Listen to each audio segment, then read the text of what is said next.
Have you ever left a performance review going, now what? Or not being able to answer the age-old question, where would you like to see yourself in 5 or 10 years? Or even worse, answering that question with, not here. If you have, then know that you are not alone.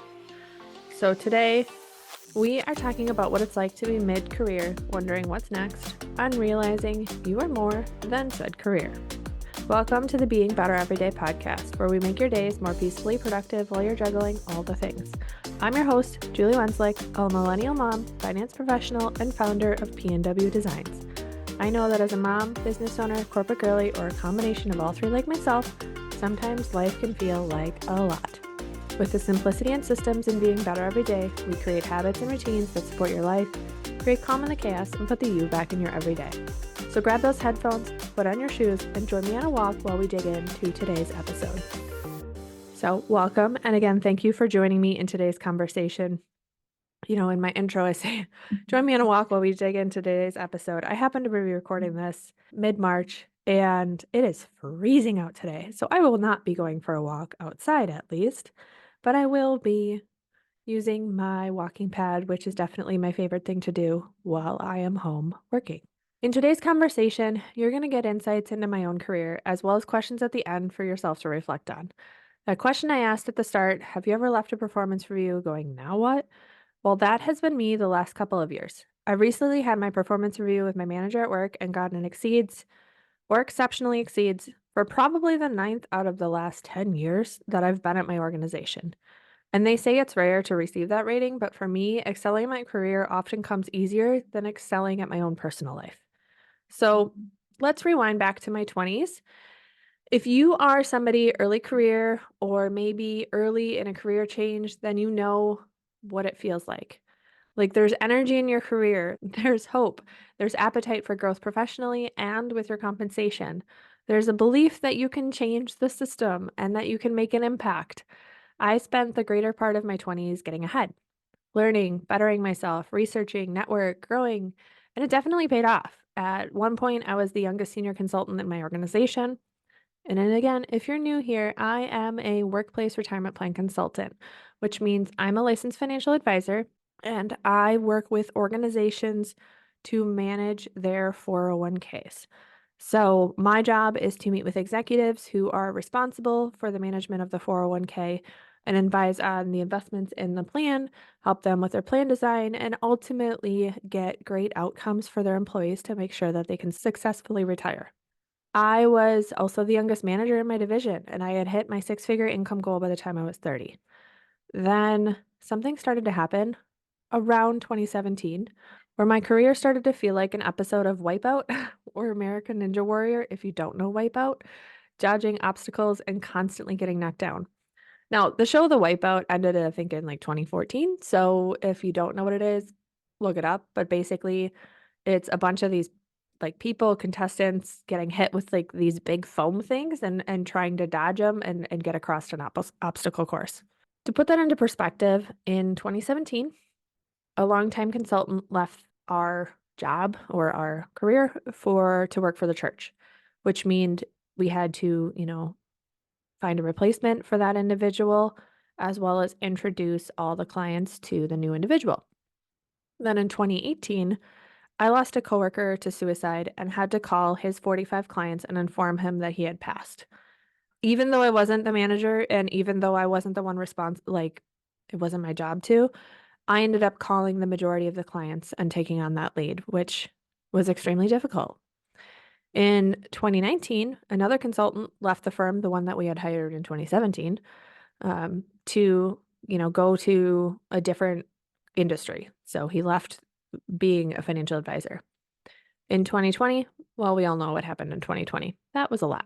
And I had hired somebody 2 days. At this point, I was the manager. I had hired somebody 2 days before we went full-time remote.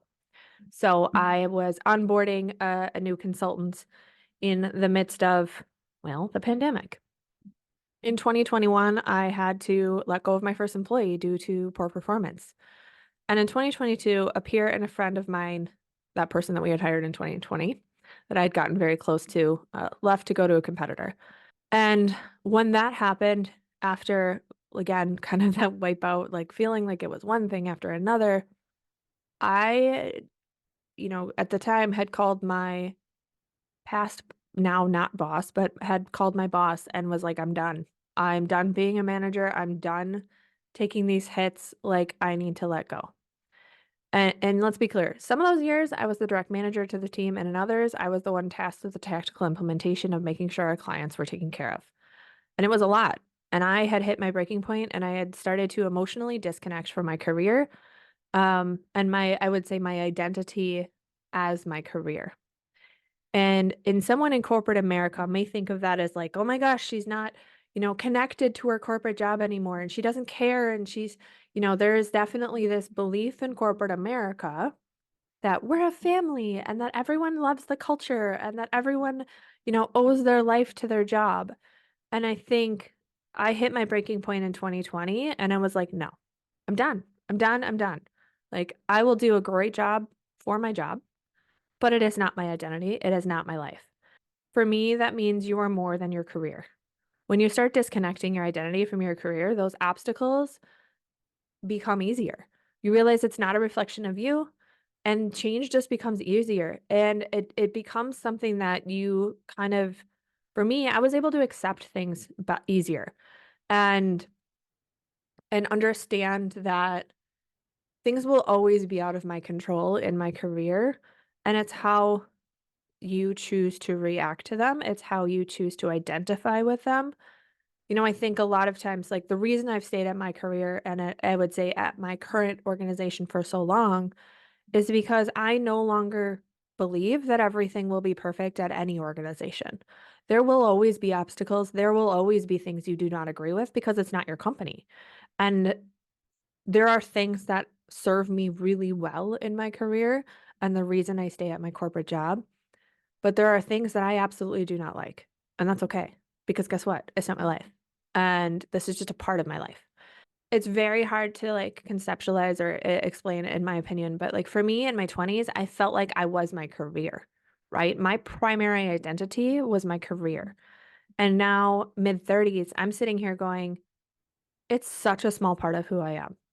And that makes a huge difference in being able to ebb and flow with what your career throws at you. What else does it bring forward for me? Well, it also brings forward two other themes that I truly believe people will feel mid-career. And I'm using that just as because I feel like I need to categorize it. It's the question of now what, as well as realizing that growth is no longer my primary objective.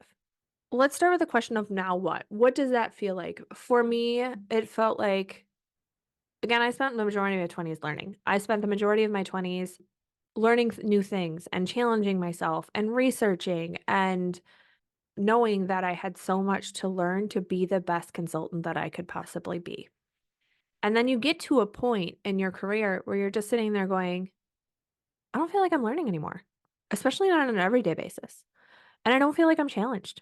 A lot of times I feel like I'm bored in my career. And if you sit in that and you just let yourself be bored and don't challenge yourself at any other area of your life, you will stumble. You will feel lost. And so for me, I felt like there was a point where my learning curve at my corporate job just like flatlined, right? Like you know, I don't know there's like a name for the curve, but like where it's very steep in the beginning and then it kind of flattens out. I'm at that like flatten out point, right? It doesn't mean I don't stop growing. It just means that I stopped growing in my career. I've learned to embrace my identity outside of my career and learn outside of my career. I am a believer. I'm a friend. I'm a mom. I am a business owner. And I'm learning to embrace that I'm just me without a label. Things that I've learned and researched and grown in the last 3 years, right? And they're going to be all over the place because I have a business too. But hormone health and the importance of it and what hormone imbalances look like. And not there yet, but that will continue to be a learning curve as I look at perimenopause and all of the fun stuff that comes with that. How to run Pinterest outsourcing, how to write a client contract, how to launch a website, the importance of SEO, how to design a brand, the importance of our subconscious, the impact of anxiety on my body, the importance of integrative medicine, the growth and acceptance of changing my views on my faith, which has been hard because we've been met with a lot of resistance within our family about leaving the Catholic Church. And understanding that it's not just about showing up in my faith, it's or just, checking the box, it's about actually showing up and understanding what faith means to me, which has been a huge journey that I don't talk about publicly a lot, but it's something I'm definitely learning as I look back 4 years ago and my faith is a completely different faith than it was 4 years ago. I have and this is not really a growth thing, but I feel like my friendship circle is completely different in the last 4 years. Having a business has allowed me to make friends and put myself out there where I am much better as an introvert and just staying at home. And I'm so thankful that I've actually have friends. And that sounds weird, but like it's hard to make friends in your 30s, and if you don't have strong friends in your 20s, I think it can feel very lonely when you enter kind of that stage of motherhood. I'm sure the list is like 10 times longer, but that shows my point that if you're feeling lost or stuck, you can still feel alive in your life through growth in other avenues. If you're in that kind of mid-career stage where you're just like, now what? The other thing that I had kind of talked about with that, like, two themes is questioning that now what? When I was in my 20s, I used to look at people mid-career and thought they were lazy or they didn't care or they were too stuck in their ways. And I realize now that there's beauty in the pause of your career, that you can do your job and not have it be your life. You can have boundaries. Check out the show notes. I did a specific episode on boundaries with a coworker that I still love. It was one of my early episodes. So make sure you check that out if you are newer and have not listened to that. I think you get to a point in your career at some point, and I do know people in this other than me, where you're sitting and looking around the table and going, I think I'm capped out. I, for example, for me, I'm a senior consultant in my organization. I have been very clear that I do not want to be in management in my organization. I've tried it and I completely felt like my hands were tied as a middle manager. I had no control over the compensation policies. I had no control over, if I felt like an employee deserved a performance review or performance-based compensation increase. And therefore, I felt like I really didn't have control over retention, right? We lost some really good people in the last 4 years because our base pay was under market and our corporate culture wasn't fun enough. And I had no control over that. And that's the only next move in my organization, right? I'm already a senior consultant. The only other position is management. So I'm I'm capped out. I am capped out from a comp perspective. I am capped out from a position perspective. And I never thought mid-30s that I would be sitting here saying that, right? I have 20 plus years potentially left in my corporate career. And you're telling me I'm just going to be like stuck in the same position in the same thing, doing the same thing for the next 20 years. That is why growth outside and having passions outside of your corporate job is so important. Because think of how daunting that is for people who do hit that point, right? Where they are successful early in their careers and then they all of a sudden get stuck, right? And so for me, I'm stuck not only from a position perspective, but I have been blessed enough that I am at or above market at other competitors, which means I'm kind of stuck in my current organization as well. And and so I have had to take ownership of understanding that I need to craft the life that I want to live, and that includes my corporate job, meaning I have a great amount of flexibility and trust with my management because they know I will do my job well. And that flexibility has allowed me to create the career that I want, meaning I have chosen to, you know, implement health measures and making sure that I eat and cook good food during the day or that I work out in the mornings and that I've removed my commute most days. Like day to day, I love how I've crafted my career. And that is because I have been intentional about letting go of the growth side and sitting in the pause, right? Sitting and knowing that I actually do have it well and good, and I need to be grateful for what I have. And the other weird thing about this, and I'm assuming most people hit this point as well, but keeping my nose out of the corporate politics. They're in large organizations, and I've only ever worked for large organizations. So my first job out of college, the organization that I worked for had 140,000 employees, publicly traded organization in the S&P 500, and I was a number. And in that organization, there was local politics. So I remember, and I'm going to go on a little bit of a tangent here, but when I started in my 20s, I was the youngest person in the branch by far. And I mean like 20 years. And the front desk lady, I would help her kind of take shifts for her and do backup for her, even though I was what's called a registered associate. So I was a licensed associate that would put in stock trades and bonds and work with wealth management customers to kind of get backup information, organize the meetings, etc. And I would help the front desk every once in a while because I was the lowest man on the totem pole. She used to call me Cupcake because I was probably 30 years younger than her, at least. And Sweetie, and these like really names that just nails on a chalkboard, right? Like I just could not stand being called Cupcake.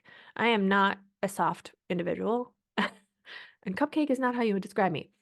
So, she would call me Cupcake, and then the branch manager, who was like 70 years old, they looked at me like I was, God, how do I say this? Like some plaything of the advisor, right? Like I hit so many gender-based stereotypes in my first organization. And I mean, it was awful, right? They didn't respect me because I was 20 years old and a female. And even though I was already excelling at that point, and I get it, like now looking back, right? You learn a lot in your first 10 years of your career.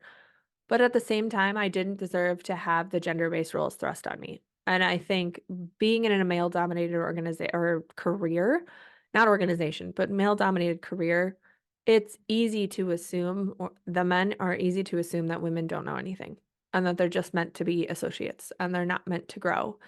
And the amount of times I've been told, well, you should just be grateful for where you are.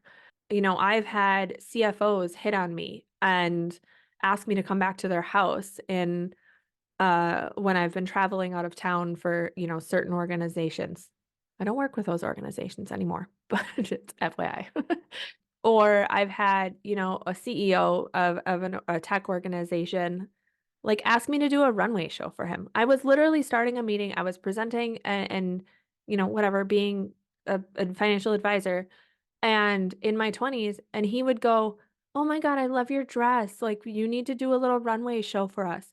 And I'm like, "That's not professional." Or he would like do where you have a handshake and then they like pull you closer, right? There's the amount of times that I got hit with gender-based issues, it makes me sensitive to, and I know I'm totally off tangent here, but that's why it's so important to have an identity outside of your career because that stuff can really make you wanna run away, for one, but also just, like, it makes me super passionate on making sure that people are respected regardless of their age, regardless of their gender, and it also makes me super passionate for having stuff outside of my career, because if I sit in that identity of that, you know, female financial advisor, it can get really difficult sometimes, and especially with vendors, right? Where, for a long time, I was just the assistant, even though I was managing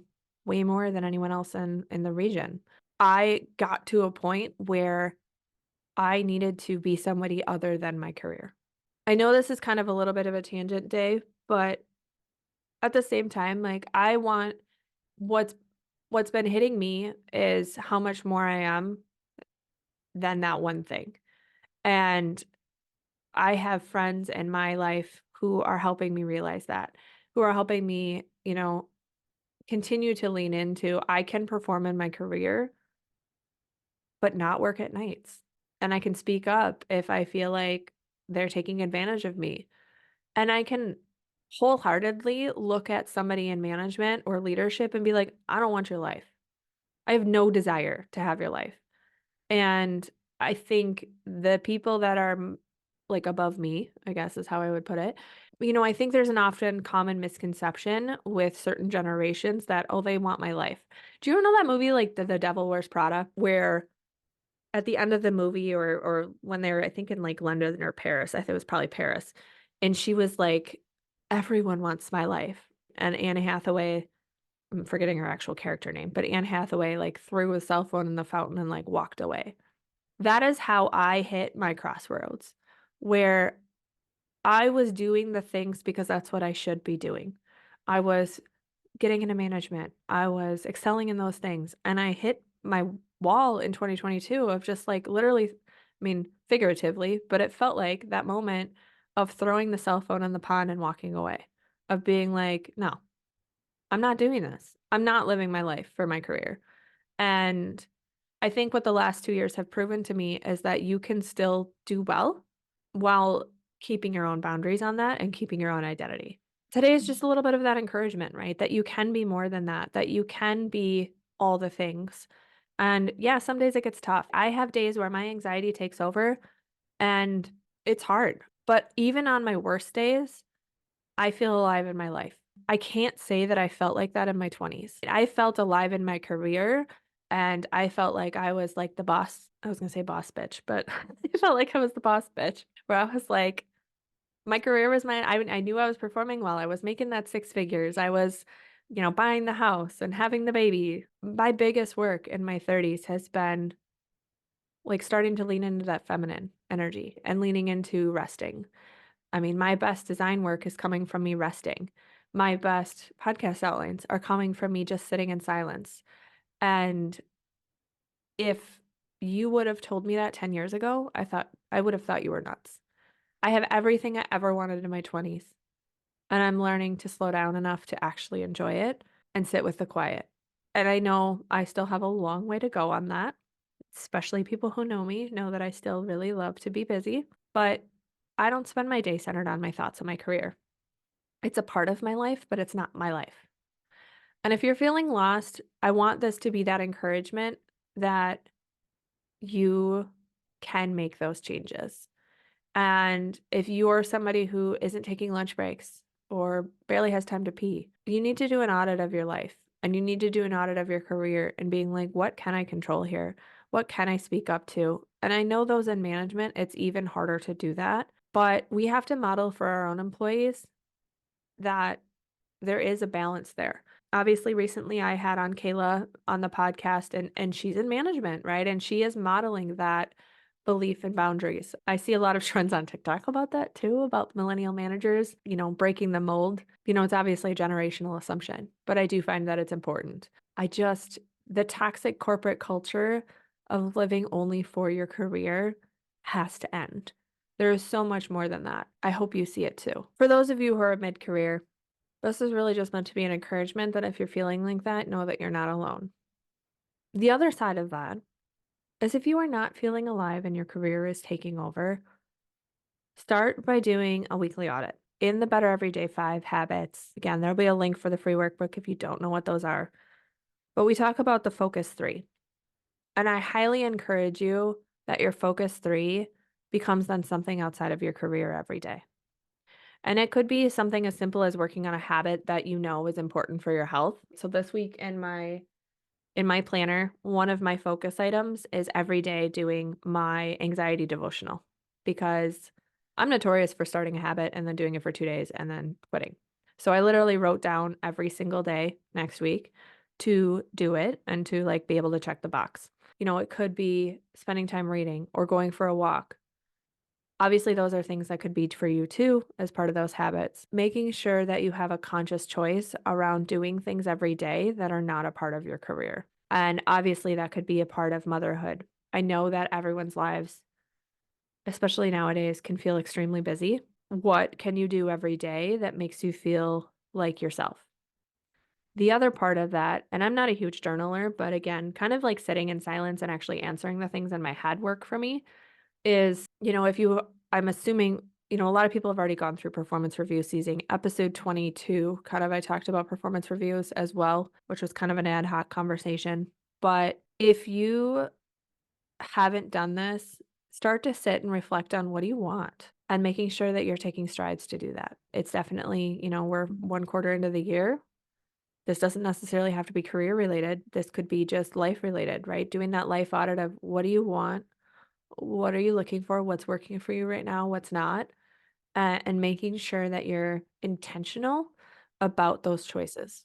Because the more that you can put intention behind it, the more alive you're going to feel. That is it. I'm going to wrap this up for the day. But again, I just wanted this to be kind of that little bit of an encouragement that you're not alone.